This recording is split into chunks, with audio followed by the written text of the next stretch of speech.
DND number 9, Circle of Life in Jesus' Name, chapter 16. You said she, Keegan asked. So it's a woman? Gabe nodded. That's who we heard talking on the video that came out a little while ago? Gabe sniffed. Yes, sir. Did you watch it? No, only the first minute or so. There was no time. But don't worry. We can watch it together later. So, this woman who wants me dead, revenge for me taking out her husband? He shook his head. Keegan thought. The kid of someone I killed? Gabe nodded. And she says you can stop with the 20 questions or they're going to shoot me again. Jake whispered to Keegan. From the shooter's vantage point, he can only see Gabe from the chest down. How do you know that?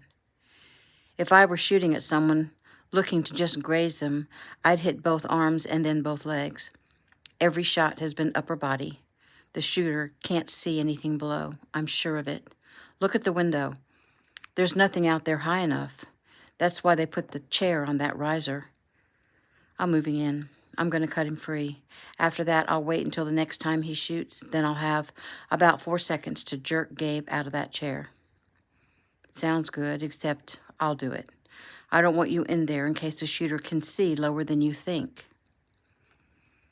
Jake shook his head. No offense, Uncle Keegan, but I'm smaller and can move faster and easier than you. I'm not in danger. Let me do this. Your father will have my head. My father would agree with me. Sighing, Keegan made the quick decision and nodded. He watched as Jake crawled on his belly forward all the way to Gabe's feet. Jake drew his knife and started cutting away at the tape that secured Gabe's legs to the chair. He went slowly and quietly so that the woman in Gabe's ear wouldn't hear what was going on. 5-minute mark hit. Another shot rang out, and Gabe only grunted this time. His head fell forward. A bright red ran down from his upper left arm. Keegan thought he would lose his mind. Gabe, talk to me, son, Keegan said. He lifted his head, breathing hard. I'm not feeling too good, Dad. Listen, please tell Mom and the girls how much I love them. Gabe, don't start with this goodbye stuff. You're not going anywhere. And Dad, I want Taylor to know that I love her too. Did you hear what I just said? Jake finished freeing Gabe's legs and scooted around behind him to start on the tape, holding his body to the chair. He finished it pretty quickly and reached up toward the arm of the chair, hoping his hand couldn't be seen as he worked on freeing Gabe's right arm from the chair. But another 5 minutes had gone by, and another shot rang out. Gabe only whimpered this time as another spot of red appeared a little lower on his right arm. Finally, a full minute later, Keegan heard what he wanted to hear. Several more shots rang out, and Jason said, Go! It's a go! Keegan moved forward immediately. Another minute, and Jake finished cutting the last of the tape. Keegan scooped his son's limp body up into his arms and carried him to safety. Outside, the place was now crawling with crime scene personnel, ambulances, EMTs, paramedics. Keegan laid Gabe down on a gurney, and paramedics took over. Gabe opened his eyes. It's over? Yes, son. Anyone hurt? Keegan smiled. Other than you? No. No good guys, anyway. Gabe nodded. Is Mia still alive? Mia? Mia Casellas. She's the mind behind this. Well, not much of a mind. I tried to warn her, Gabe said, breathing hard. I told her there was no way it was going to work out in her favor. He moaned. Keegan stepped back as paramedics wrapped a BP cuff around Gabe's arm. How you doing? He asked as he took his blood pressure. Not so good, Gabe answered. Hurts. Everything hurts, and I think I'm going to be sick. Keegan spoke to one of the paramedics. I'm his father. Can you give him something to take the edge off? Yes, sir, I can. He turned and touched Gabe's hand. Hold on, son. You're going to feel much better in a few seconds, he said as he started an IV. Keegan looked up as Jason came forward. Good job in there, Tanner. I thought we were going to have to carry you out in a bag, but you stayed in control and did the job. Not so controlled, if not for Jake and Jeff. Well, let's just say it could have gone down a lot different. He looked around. Where's Joey? Did he get this Mia person Gabe told me about? Yes, they're making their way here now. Intel is she is the daughter of one of the men that work security with Salados, one of the two you killed when your cover was blown all those years ago. Keegan closed his eyes. It seems no matter what I do, it always comes back to hurt people I love. You're a warrior, Keegan Tanner, and your family knows that they are the family of a warrior, and unfortunately, that is risky business. Keegan shook Jason's hand. Thanks for all the help. Like I said, we take care of our own. Keegan looked over to see Tristan and Caleb ushering a pretty, cuffed woman toward a waiting police escort. She saw Keegan and tried to run at him. You shot her! You killed her! She screamed. He'd only shot one bad guy this time around, and it was a man. He shook his head. Not me. Not this time. They shoved her into the squad car. Who's she talking about? Keegan asked Joey as he approached.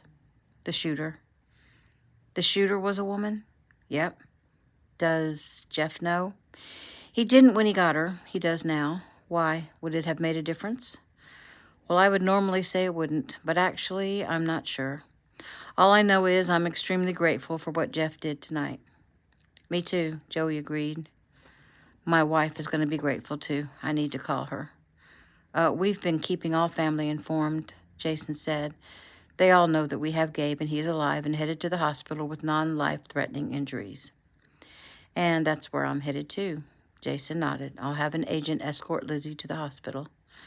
Before he left, Keegan looked around, trying to find Jeff, and finally he spotted a silhouette coming down a hill in the moonlight and across a field. Once he got closer, Keegan could see that he was fine, no injuries. He held his hand out. Thanks, man, Keegan said, his voice filled with emotion. Jeff grinned. No problem. Guess this makes us even? Keegan chuckled. I guess so. New scene. It's still April 21st, but it's late Sunday night, Pine Forest Memorial Hospital, Pine Forest, Georgia. Gabe finished telling Mia's story, and his eyes drifted shut. Lizzie took his hand in her own and cradled it as she watched him sleep. His wrists were red and bruised. Wasn't it just yesterday that she'd given birth to this tiny baby in the parking lot of the inn? He'll be 18 next month. How does time go by so fast? You just blink your eyes and it's gone. And now that baby has turned into a young man, a fine young man. She felt so blessed to have him in her life. Gabriel Tanner was definitely her angel. Keegan was staring out the window. Mia's story was a sad one. And now she would go to prison. Poor kid. She was doomed almost from the start. He knew to blame those responsible and not himself. Still, there was such a sadness. Evil infiltrates every part of this world now. It touches everything. And as far as Keegan was concerned, Jesus couldn't come back soon enough. Until then, they will occupy. He and his family, they'll do all they can to dispel darkness. His son is a bright light, Keegan thought. He'll always be a target. Grandmaster Kino had once told him, whenever there is a bright light in this world, the dark forces gather to put it out. Keegan went to his wife and placed his hands on either side of her shoulders, rubbed her neck and back. Sweetheart, let's let him sleep a while. We can go get something to eat downstairs and come right back. Lizzie nodded. I'm so tired, but I don't want to leave his side.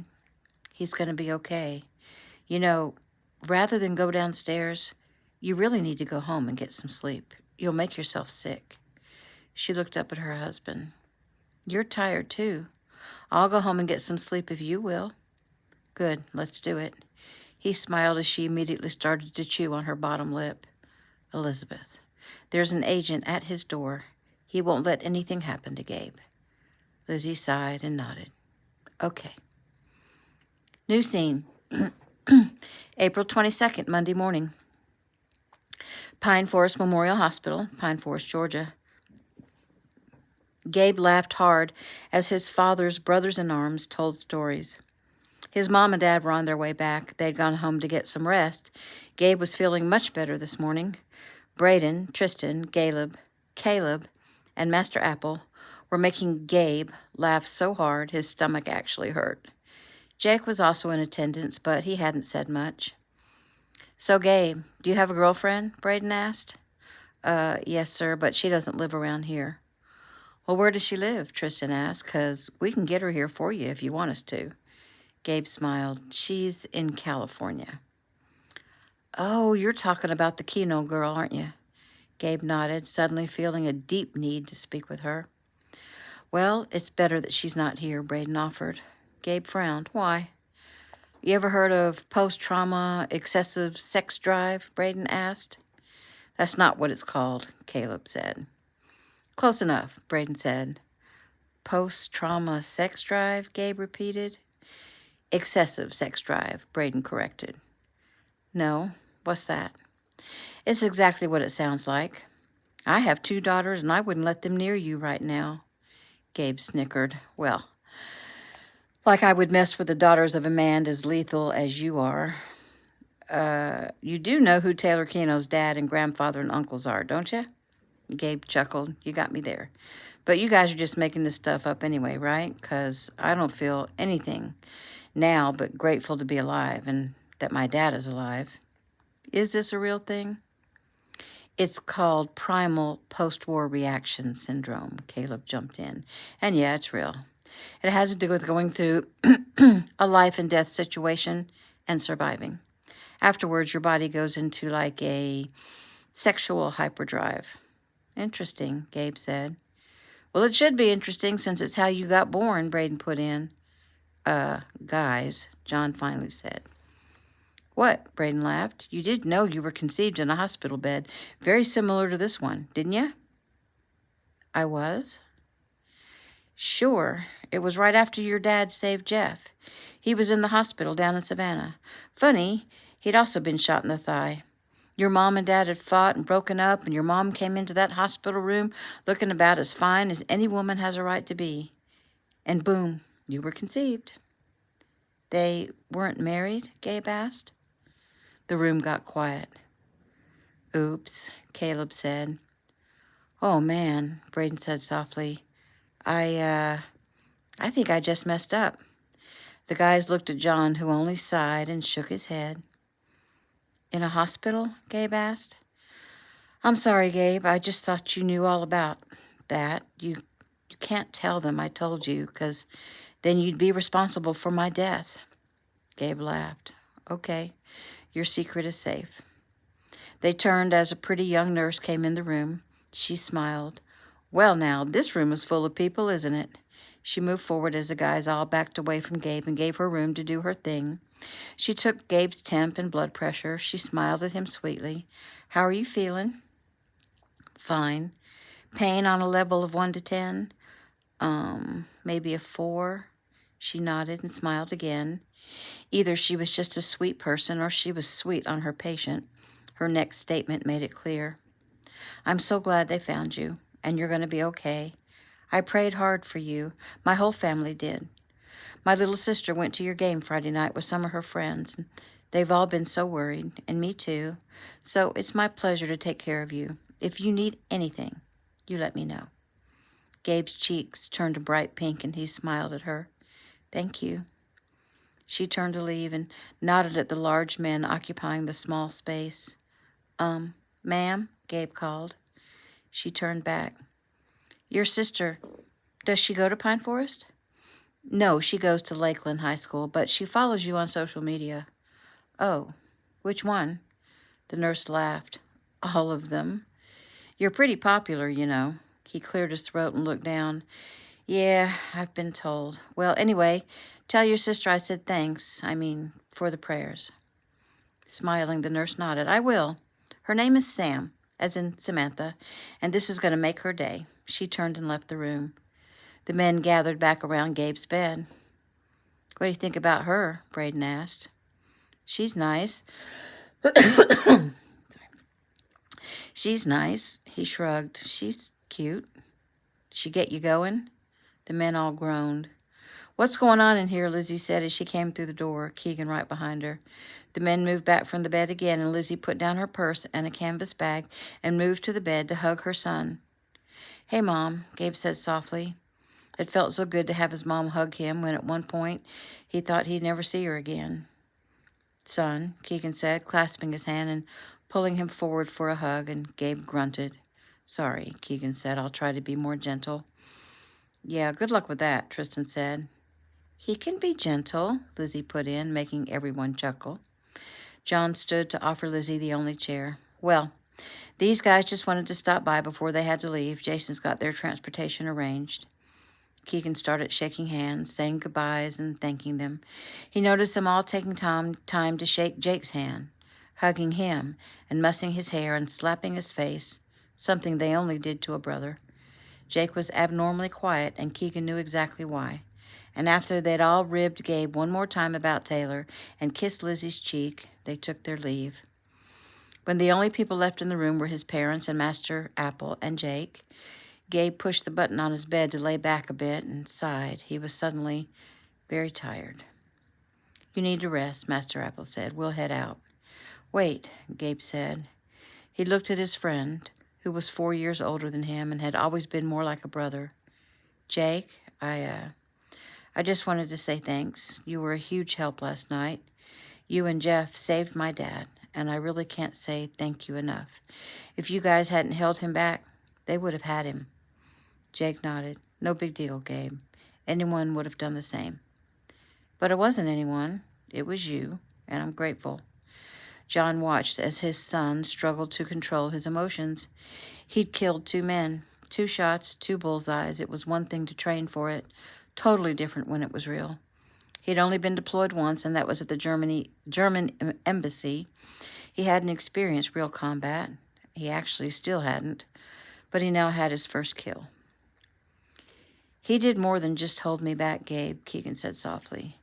He had to put down 2 bad guys before we ever came in to get you, so he saved me twice, and only disobeyed orders once to do it. He raised his eyebrows at the young man. Jake looked down. Sorry, sir.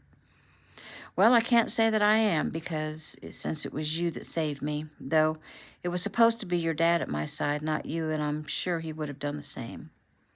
Maybe, John said, but Jake's quicker, and I'm thinking God put him exactly where he was supposed to be. They all murmured in agreement to that.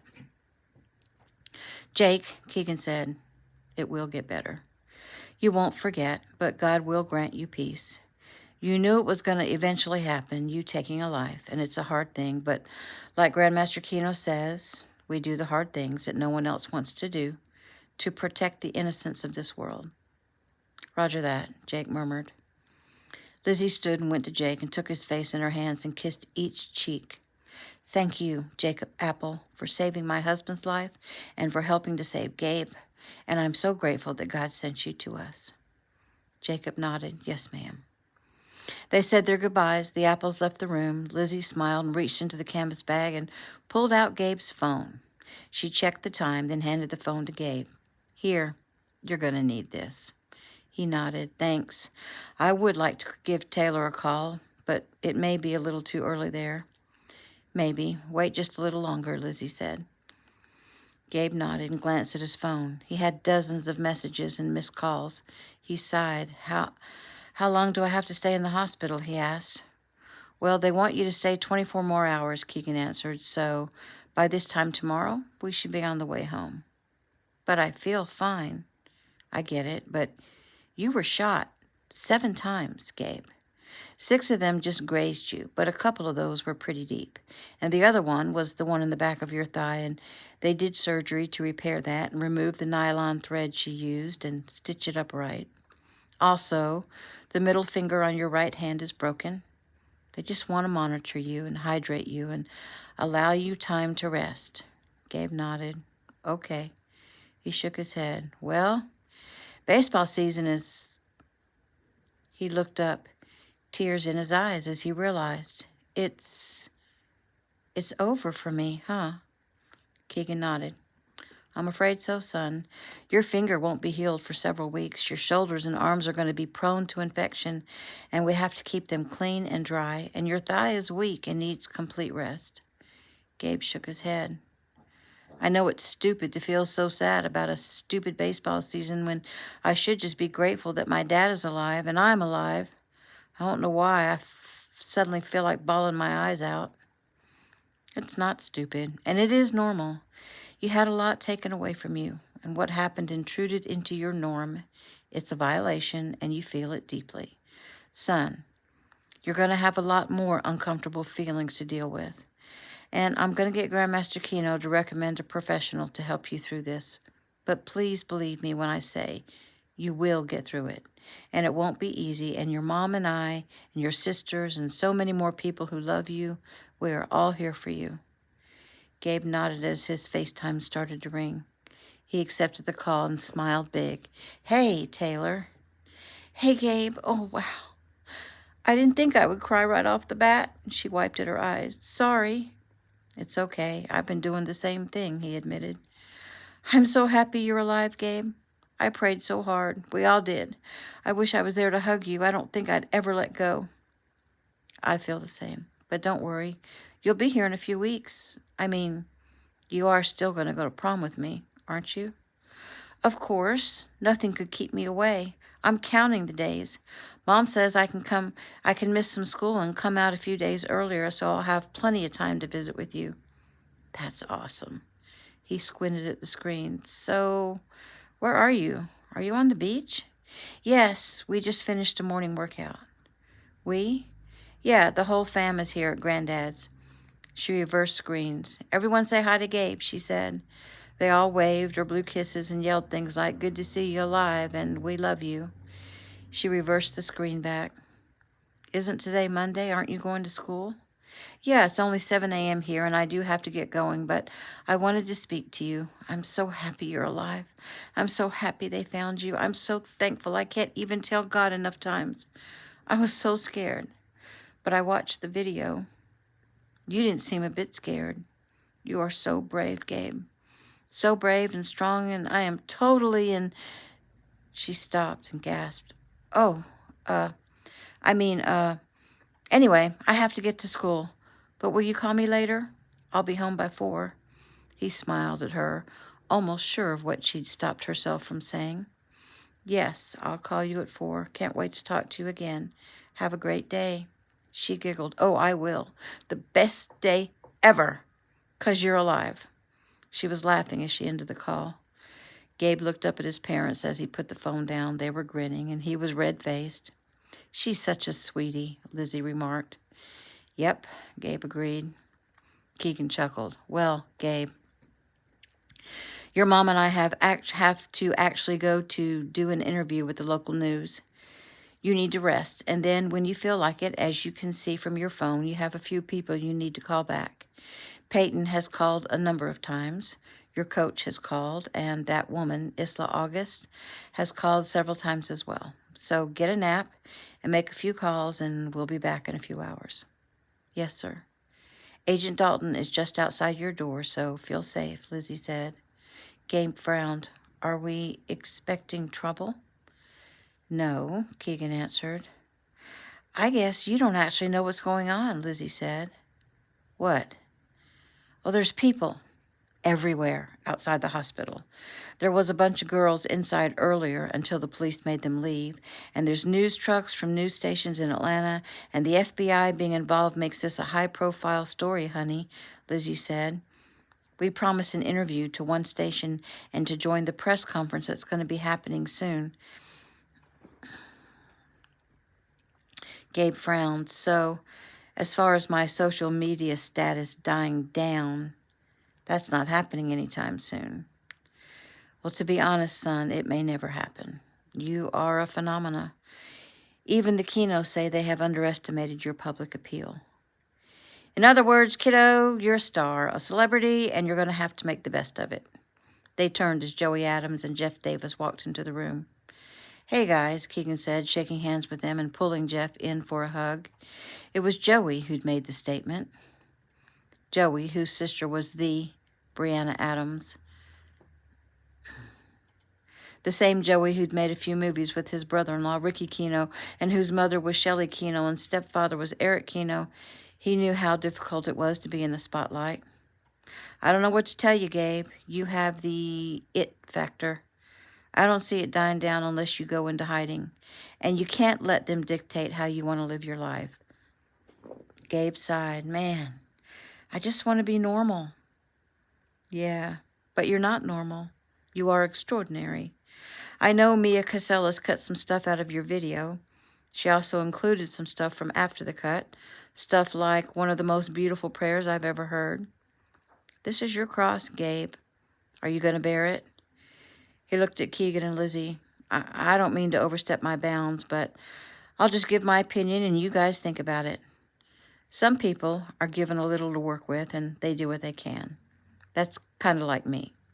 And some people are given a lot to work with.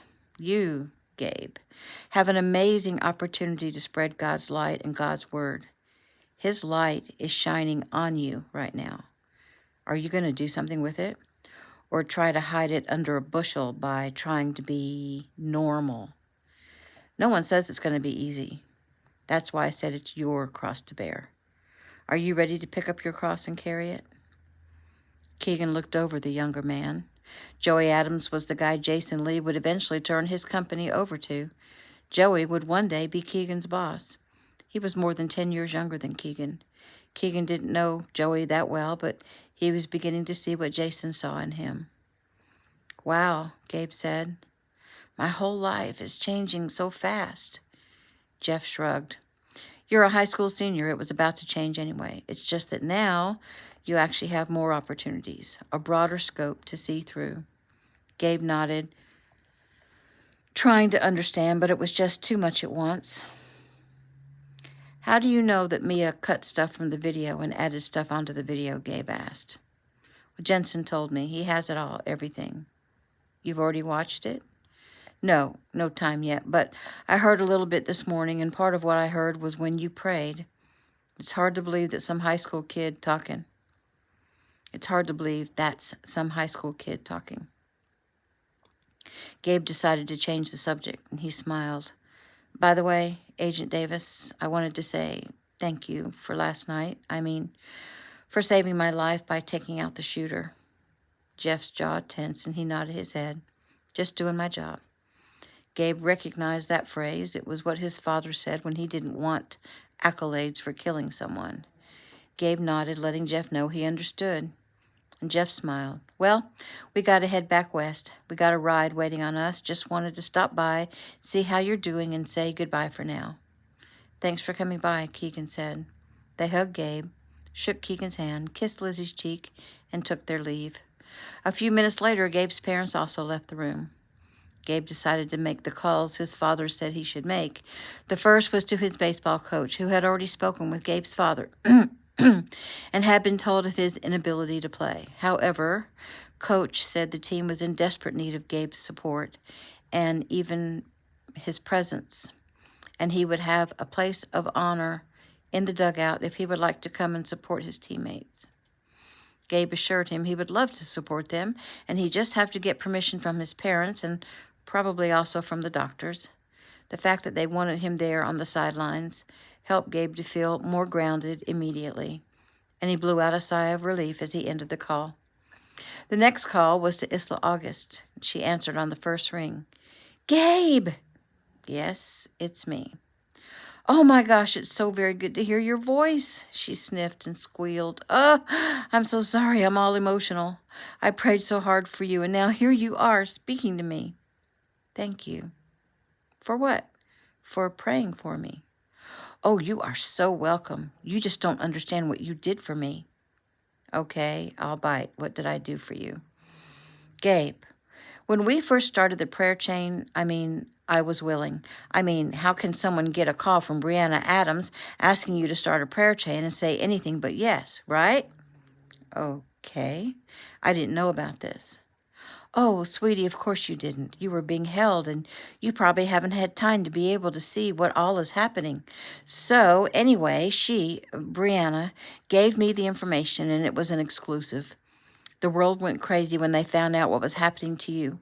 And I asked people to pray for you and for them to contact other media sites and ask them to pray for you, and so on, and so on. Yeah, that's how a prayer chain works. She laughed. Of course. And boy, did it work. And Gabe, now, a little honesty. I haven't been to church since I was a kid and haven't thought about God in years except to curse.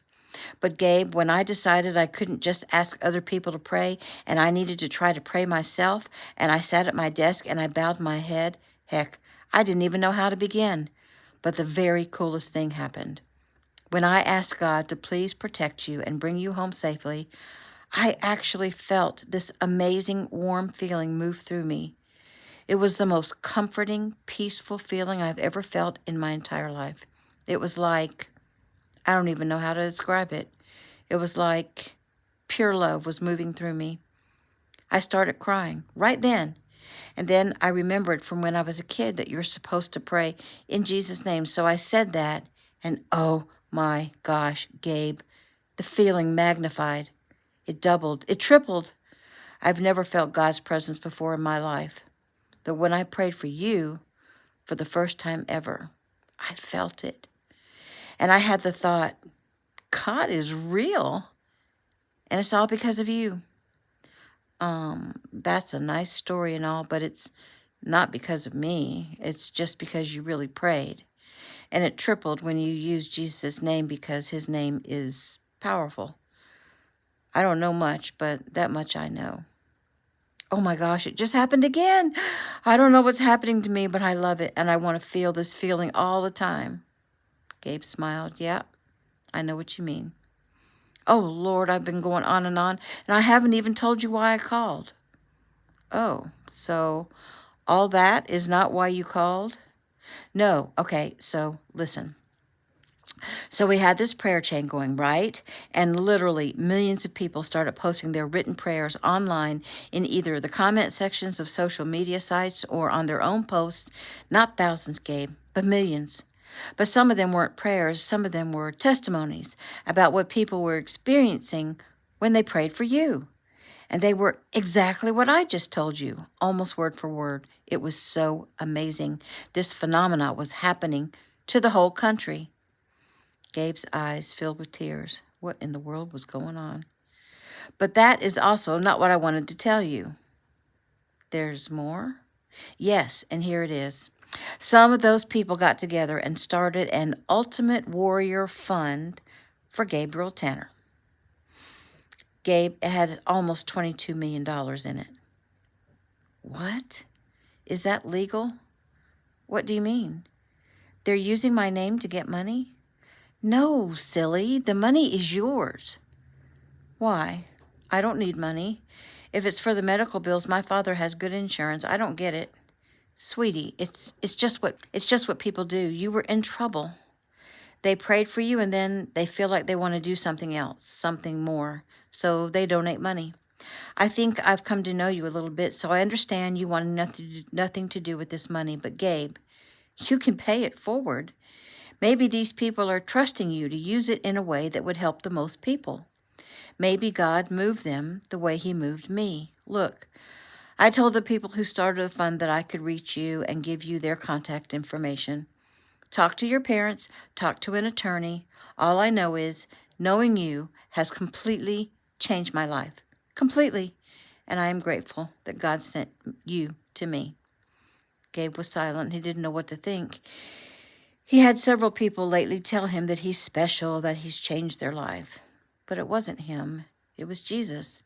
He was nothing, just a normal, all-American kid who loved to play ball and fight in martial arts tournaments and shoot guns. He wasn't special. He didn't even know where he was going to go to college, or if he even was going to go to college. And if he did, he had no idea what to study.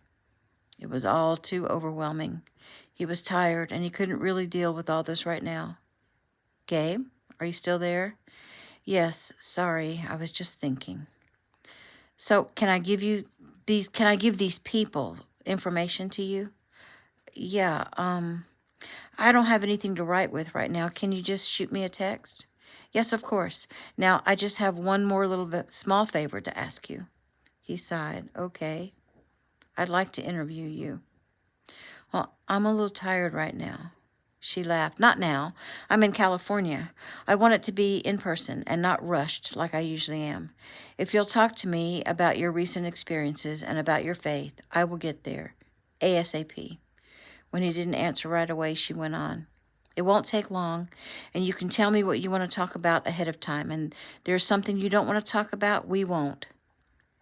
I guess that would be okay. Wonderful.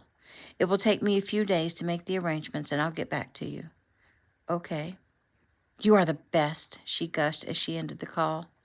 He sat there stunned. Tears streamed down his face, and he used the edge of the sheet to wipe at them. He just wanted to be normal.